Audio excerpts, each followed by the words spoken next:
नमस्कार, कृषि न्यूज में आप सभी का स्वागत है। पावर्ड बाय स्टील इंडिया, मैं हूं आपके साथ अश्विनी। आइए रुक करते हैं इस वक्त की सबसे बड़ी खबर की ओर।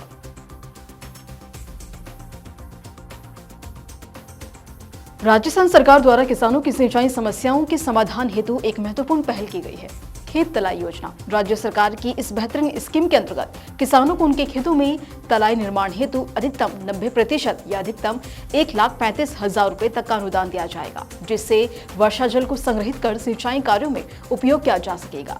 यह योजना जल संरक्षण के साथ साथ किसानों की आय बढ़ाने में भी सहायक सिद्ध होगी। ध्यान रहे कि आवेदन के बाद कृषि विभाग द्वारा मौका निरीक्षण किया जाएगा।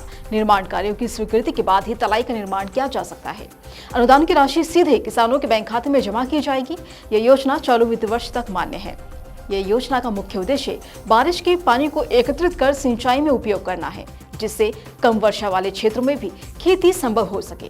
खेत तलाई में सिंचित पानी से रबी और खरीफ दोनों मौसमों में सिंचाई की जा सकती है। राजस्थान सरकार की खेत तलाई योजना के अंतर्गत विभिन्न श्रेणी के किसानों को अनुदान की सुविधा दी जा रही है। अनुसूचित जाति, जनजाति, लघु और सीमांत किसानों को कच्चे खेत तलाई पर इकाई लागत का 70% या अधिकतम 73,500 रुपए, प्लास्टिक लाइनिंग युक्त तलाई पर 90% या फिर अधिकतम 1,35,000 रुपए। अन्य श्रेणी के किसानों को कच्ची तलाई पर 60% या 63,000 रुपए, वहीं प्लास्टिक लाइनिंग युक्त तलाई पर 80% या 1,20,000 रुपए दिए जाएंगे। यह अनुदान केवल 400 घन मीटर या फिर उससे अधिक क्षमता की खेत तलाई पर ही देय होगा।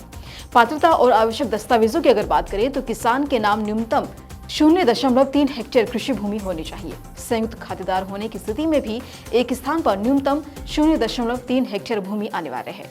आधार कार्ड, जनाधार कार्ड और 6 महीने से अधिक पुरानी ना हो। ऐसी जमाबंदी की नकल आवेदन के साथ संलग्न करनी होगी। तो वहीं अब बात आती है कि इसमें आवेदन कैसे करें। तो किसान राज किसान साथी पोर्टल पर स्वयं लॉगिन कर या फिर नजदीकी ई मित्र केंद्र पर जाकर ऑनलाइन आवेदन कर सकते हैं। आवेदन की रसीद भी ऑनलाइन ही प्राप्त होगी। तो इस खबर